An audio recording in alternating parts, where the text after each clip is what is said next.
ॐ नमो भगवते वासुदेवाय। ॐ नमो भगवते वासुदेवाय। ॐ नमो भगवते वासुदेवाय।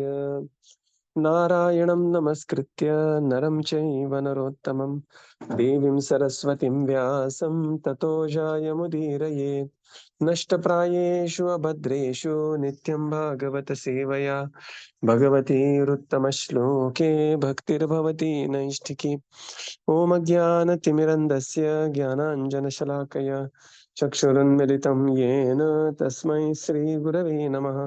श्रीचैतन्यमनोभीष्टं स्थापितं येन भूतले स्वयं रूपकदा मह्यं ददाति स्वपदान्तिकम्। नमो विष्णुपादाय कृष्णपृष्ठाय भूतले श्रीमते भक्तिवेदान्त स्वामीनिति नामिने। नमस्ते सरस्वते देवे गौरवाणी प्रचारिणे निर्विशेष शून्यवादी पाश्चात्यदेशतारिणे। जय श्री कृष्ण चैतन्य प्रभु नित्यानंद श्री अद्वैत गदाधर श्रीवासादि गौर भक्त वृंद। हरे कृष्णा कृष्णा कृष्णा हरे हरे, हरे Ram Ram Ram Hare Hare. Hare Krishna, reading from Srimad Bhagavatam by His Divine Grace, A.C. Bhaktivedanta Swami Srila Prabhupada Ki Jai. We are reading from Canto 3, Chapter 32, Entanglement in Fruitive Activities. So this is the last chapter of the Kapila Samvad, Kapila Devahuti Samvad. And here this chapter is divided into 7 sections. There are total 43 shlokas. First 7 shlokas 1 to 7 describes about types of workers. So there are attached and detached workers. Text 8 to 15, then there will be Hiranyagarbha worshippers. So this is the second section. Then text 16 to 21, Kapila Muni here criticizes the Sakama Karma. 22 to 26, other goals achieved by Bhakti. 27 to 31, Jnana Yoga. 32 to 36, various other paths, and ultimately how all these are ways and means to realize Bhagavan. And final section 37 to 43, these are qualifications to receive knowledge. So this is how the 7 sections this particular chapter is divided into. So we begin with section 1 of this, text 1. Kapila Uvacha Athayo Gruhamedhiyan Dharmaneva Avasan Grihe Kamamartham Ja Dharman Swan Dogdi Bhuya Pipartitan. Personality of Godhead said, the person who lives in the center of household life derives material benefits by performing religious rituals, and thereby he fulfills his desire for economic development and sense gratification. Again and again, he acts in the same way. Purport. There are two kinds of householders. One is called the Grahamedi and the other is called Grahastha. The objective of the Grahamedi is sense gratification, and the objective of Grahastha is self realization. Here, the Lord is speaking about the Grahamadi, or the person who wants to remain in this material world. His activity is to enjoy material benefits by performing religious rituals for economic development and thereby ultimately satisfy the senses. He does not want anything more. Such a person works very hard throughout his life to become very rich and eat very nicely and drink. By giving some charity for pious activity, he can go to a higher planetary atmosphere in the heavenly planets in his next life. But he does not want to stop the repetition of birth and death and finish with the concomitant miserable factors of material existence. Such a person is called a Grahamedi. A Grahastha is a person who lives with family, wife, children, and relatives but has no attachment for them. He prefers to live in family life rather than a mendicant or sannyasi. But its chief aim is to achieve self realization or to come to the standard of Krishna consciousness.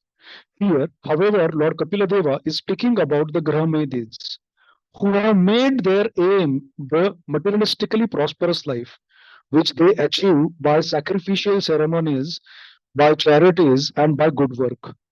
They are posted in good positions, and since they know that they are using up their assets of pious activities, they again and again perform activities of sense gratification.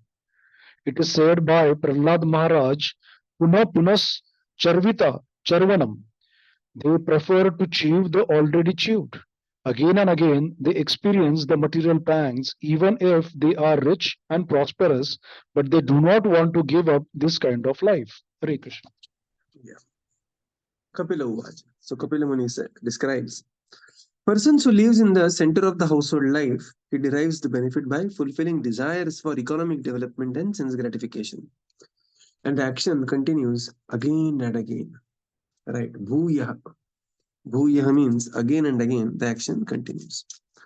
In the purport, Srila Prabhupada explains there are two types of householder. One is called as Grihastha and another is called as Grihamedhi. So Grihastha means is situated in the ashram where Krishna, Lord Krishna is in the center. And Grihamedhi means one who is situated in family life where sense gratification is the center.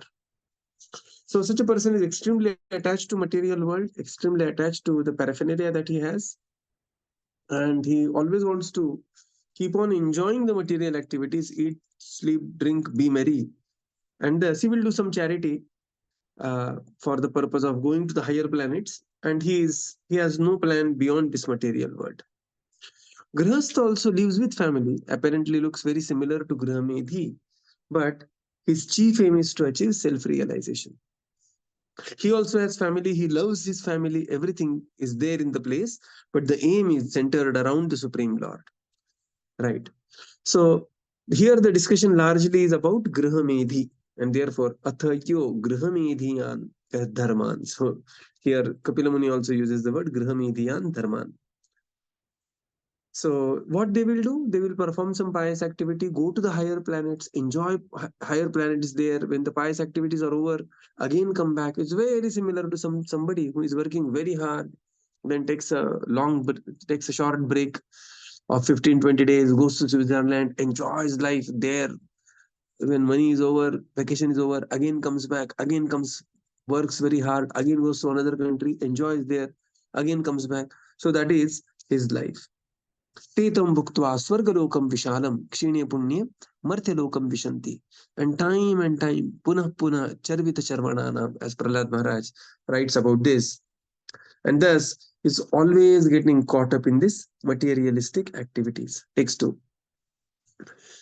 Sachapi bhagavad kamamooda paranmukah yajate kartuvirdevan pitrum cha shraddhayanvitah. Translation. Such persons are Translation. never bereft of. Okay, Mataji, you can read. Oh, sorry. Such persons are ever bereft of devotional service due to being too attached to sense gratification, and therefore, although they perform various kinds of sacrifices and take great vows to satisfy the demigods and forefathers, they are not interested in Krishna consciousness, devotional service. In Bhagavad Gita 7.20, it says that persons who are gods have lost their intelligence. Kamais taisa tai philitatmya. They are not attracted to sense gratification and therefore they worship the demigods. It is, of course, recommended in the Vedic scriptures that if one wants money, health, or education, then he should worship various demigods. Each person has manifold demands, and thus there are manifold demigods to satisfy. Prosperous materialistic way of life generally worship the demigods or the forefathers by offering pinda or respect oblations. Such persons are bereft of Krishna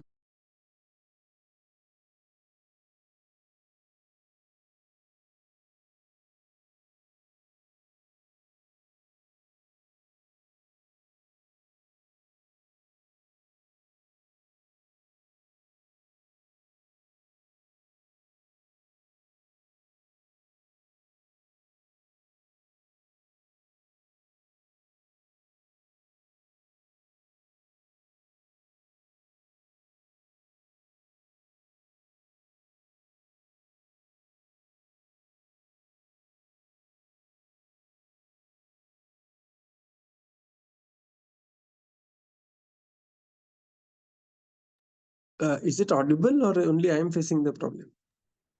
No, Prabhuji, it's not audible. Yeah, somebody can pick up this kind of so-called pious and This kind of so-called pious and religious man is the result of impersonalism. The impersonalists maintain that the supreme absolute truth has no form and that one can imagine any form he likes for his benefit and worship in that way. Therefore, the Grahamenes or materialistic men say that they can worship any form of a demigod or as worship of the Supreme Lord. Especially amongst the Hindus, those who are meat eaters prefer to worship the goddess Kali because it is prescribed that one can sacrifice a goat before that goddess. They maintain they maintain that whether one worships the goddess Kali or the supreme personality of Godhead Vishnu or any demigod, the destination is the same. This is first class rascaldom, and such people are misled, but they prefer this philosophy. Bhagavad Gita does not accept such rascaldom, and it is clearly stated that such methods are meant for persons who have lost their intelligence. The same judgment is confirmed here, and the word kam, kama mudha, meaning one who has lost his sense or is infatuated by the lust of attraction for sense gratification, is used. Kamamudas are bereft of Krishna consciousness and devotional service and are infatuated by a strong desire for sense gratification. The worshippers of demigods are condemned both in Bhagavad Gita and in Srimad Bhagavatam. To Krishna. Kapila Muni further says, bereft of devotional service, and because they are too attached to sense gratification, they perform various kinds of sacrifices and great vows to satisfy demigods and forefathers, but they are not interested in uh, devotional service. Bhagavat karma kama mudha paranmukha. Paranmukha means not interested, having turned their face away. Right. In the purport, Srila Prabhupada explains, to the degree we have greater desire to enjoy material world, to that degree we will go away from Krishna. Right. So material desires automatically will make us paranmukha. So this is the problem with material desires. What happens with material desires? We become Bhagavad Bhakti paranmukha. Correct. And then they will turn away their face from the Supreme Lord, and where they will turn, where the desires are very quickly satisfied. And where the desires are very quickly satisfied, that is the demigods, and thus they will go and worship demigods. Kamastestairita jnana prapadyante anya devata. And Lord is very kind. It is the Supreme Lord who consolidates their Shraddha in a particular demigod. That is coming from whom? That is coming from the Supreme Lord. Yo yo yam yam tanum Shraddham. Whatever Shraddha one has on the demigod, that is also by the mercy of the Supreme Lord. Prabhupada writes here that thus people worship the demigods and the forefathers, and they come with manifold demands. They will worship by offering oblations, pindadan, and everything else. And thus, they will think that one can attain everything, whatever they want, from the forefathers and then what is the use of the Supreme Lord? Prabhupada says this is the result of impersonalism. Why? Because the impersonalists, they say absolute truth has no form, and thus people say that this means we can worship any form and attain any desired result. And thus people will, those who want to eat meat, they will cut the goat, offer it to Kali and eat meat, so on and so forth. And all this is Prabhupada says, this is first class misleading of the people who has lost their intelligence. So whenever a person is infatuated by strong desire, he will very quickly try to satisfy that desire by worshipping the demigods. And there is, in the history we can see that. We have seen that Hiranyakashipu worshipping Lord Brahma. Then we have seen, Vrukasur and other people, they are worshipping Lord Shiva, so on and so forth. Correct. There is no example of a demon worshipping Supreme Lord Krishna. Why? Because, or Vishnu. Why? Because whenever there is a worship of Lord Krishna or Vishnu or Rama, the Vishnu Tattva worship, the performer will be eventually purified. He will never remain demoniac. Somebody may have very intense material desire. What is the difference between demigod worship and the prayers to the Supreme Lord? When one engages in devotional service to the Supreme Lord, one will be completely purified. Whereas with great desire, like Dhruva, he engaged, and but he was completely purified. He said, Kachan Vichinvan Apidivya Ratnam, my dear Lord, I don't want anything.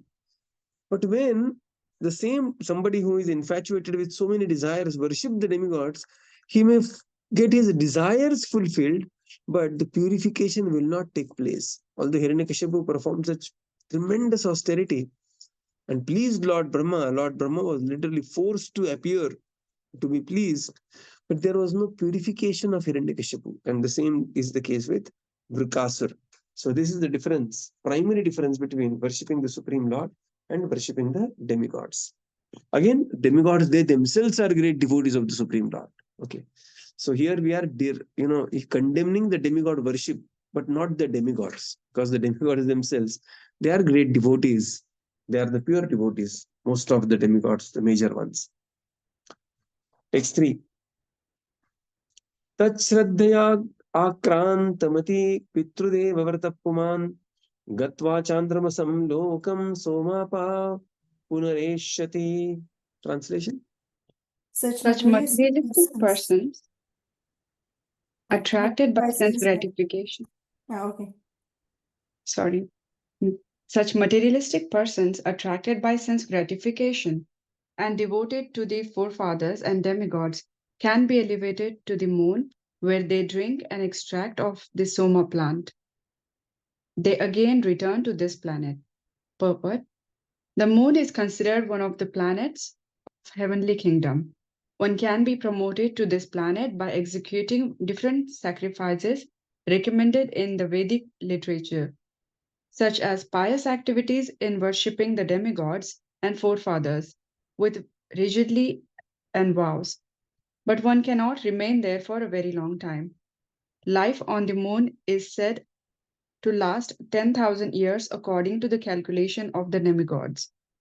The demigods' time is calculated in such a way that one day, 12 hours, is equal to 6 months on this planet. It is not possible to reach the moon by any material vehicle like Sputnik. But persons who are attracted by material enjoyment can go to the moon by pious activities. In spite of being promoted to the moon, however, one has to come back to this earth again when the merits of his works and sacrifices are finished. This is also confirmed in the Bhagavad Gita 9.2. Prabhuji, could you help me recite this shloka, please? Tetvam bhuktva swargalokam vishalam kshine punne martyalokam vishanti.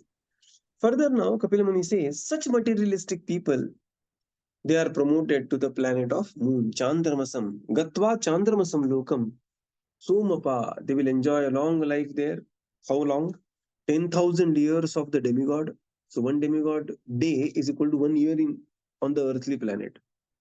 So when there are 365 years in earthly planet, there will be 1 year in demigod. And such 10,000 years, right? That's how one will be enjoying the life on the moon planet. In the purport, Srila Prabhupada explains that the moon is considered as one of the higher heavenly kingdoms. And those who are advanced in pious activities, punya, they will be promoted to the moon planet. And the moon planet is the residents, they live for 10,000 years, and 1 year is equal to, Prabhupada explains here, like 360 years of the human calculation. So the lifespan on the moon planet is 360 into 10,000. So Prabhupada says here that actually it is not possible to reach the moon by some material arrangement like Sputnik, Apollo or something like that. Right. So what we refer to moon and what the Vedic literature refers to moon, there is a huge discussion on that when we reach to chapter 5. Right. So let us park the discussion there. But it is not possible to reach there by mechanical means. The currency there is the pious activity. But the bad news is, however, even if somebody may or may not reach the moon, even after reaching the moon, one has to come back. When the pious activities are over, kshine punne, punya is kshina, martya lokam vishanti. One has to again return to martya loka, that is earthly planet, which is Karma Bhumi. Text 4. Yada cha ahindriya shayyayam shete anantasano harihi tada lokalayam yanti ta ete grahamedhinam. Translation. All the planets of the materialistic persons, including all the heavenly planets, such as the moon, are vanquished when the Supreme Personality of Godhead Hari goes to his bed of serpents, which is known as Anantashesh. Purport: the materially attached are very eager to promote themselves to the heavenly planets, such as the moon. There are many heavenly planets to which they aspire just to achieve more and more material happiness by getting a long duration of life and the paraphernalia for sense enjoyment. But the attached persons do not know that even if one goes to the higher planet Brahmaloka, destruction exists there also. In Bhagavad Gita, the Lord says that one can even go to the Brahmaloka, but still he will find the pangs of birth, death, disease, and old age. Only by approaching the Lord's abode, the Vaikuntha Loka, does one not take birth again in this material world. The Grahamadis, or the materialistic persons, however, do not like to use this advantage. They would prefer to transmigrate perpetually from one body to another or from one planet to another. They do not want the eternal blissful life in knowledge in the kingdom of God. There are two kinds of dissolutions. One dissolution takes place at the end of the life of Brahma. At that time, all the planetary systems, including the heavenly systems, are dissolved in water and enter into the body of Garbhodakshay Vishnu, who lies on the Garbhodak ocean on the bed of serpents called Shesha. In the other dissolution, which occurs at the end of Brahma's day, all the lower planetary systems are destroyed. When Lord Brahma rises after his night, these lower planetary systems are again created. The statement in Bhagavad Gita that persons who worship the demigods have lost their intelligence is confirmed in this verse. These less intelligent persons do not know that even if they are promoted to the heavenly planets at the time of dissolution, they themselves, the demigods, and all their planets will be annihilated. They have no information that eternal blissful life can be attained. Now Kapila Muni explains that all such planets, including moon and other planets, they are all vanquished when the Supreme Lord Hari goes to his bed, Anantashesha. Right. In the purport, Srila Prabhupada says, materialistic people are very eager to promote themselves to higher planets. Not knowing that, if they are attracted by the long duration and the huge enjoyment that is available there, not realizing that time is acting even there as well, up to the highest planet, that is Brahmaloka. Abrahma Bhuvana Loka Punaravartino Arjuna.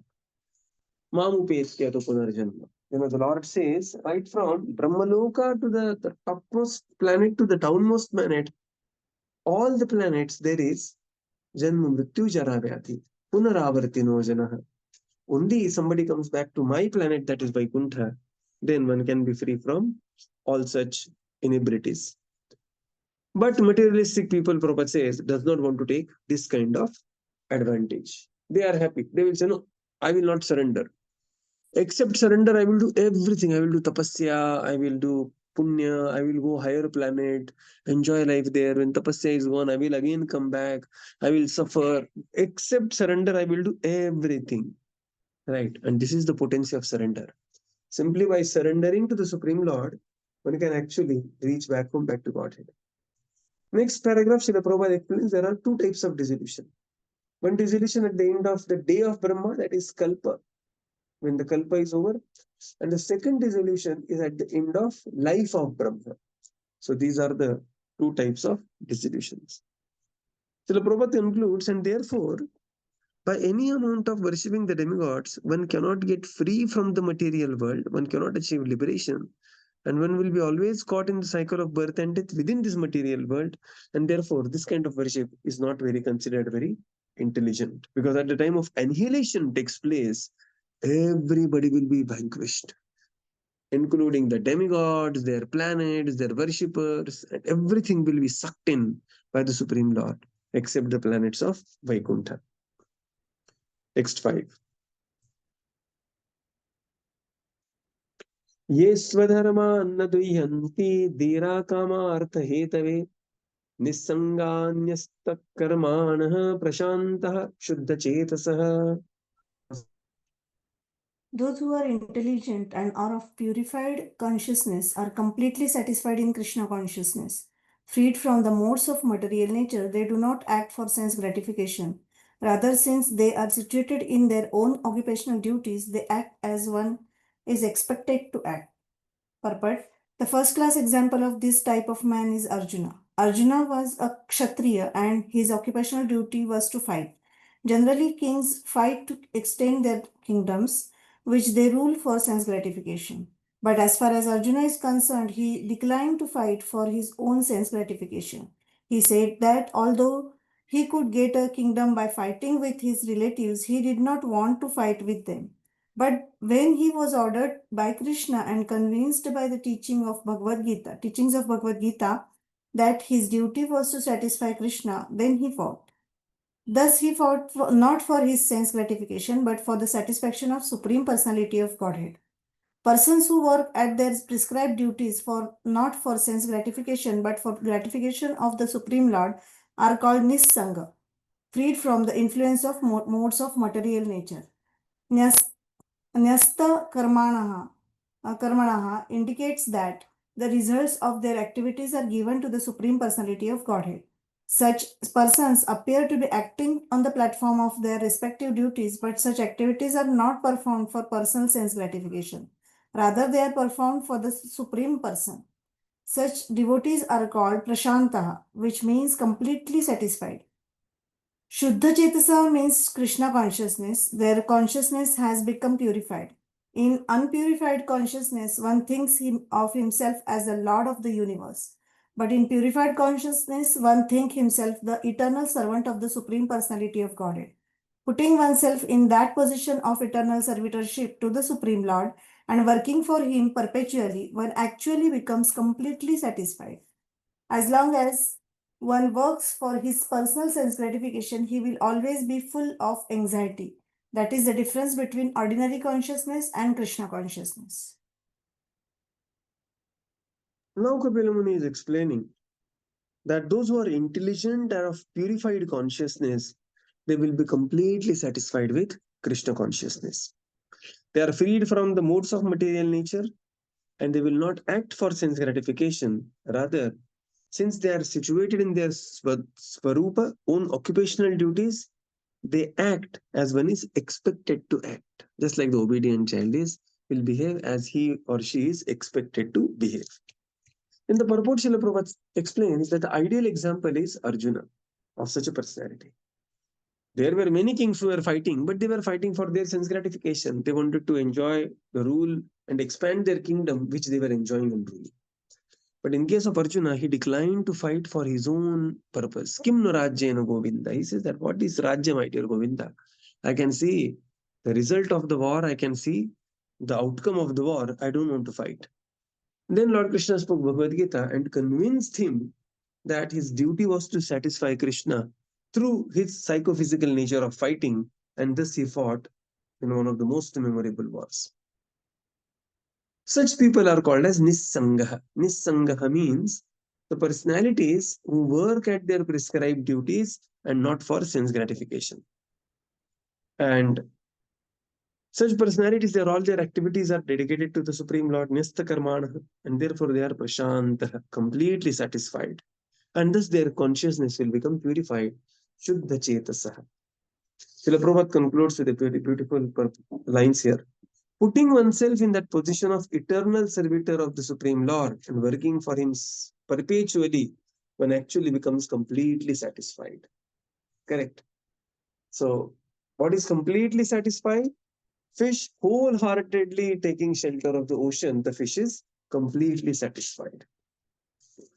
As long as one works for personal sense gratification, there will be always anxiety. Correct. But when we work for the satisfaction of the Supreme Lord, then there will be prashantasya. One will be completely satisfied and fully Krishna conscious. So we will conclude here and continue tomorrow. Srila Prabhupada ki jai, Gaura Bhaktivinoda ki jai. Thank you, Prabhupada. Thank you, Guru. Thank you, Prabhupada. Thank you, Prabhuji. Thank you, everyone. Hare Krishna.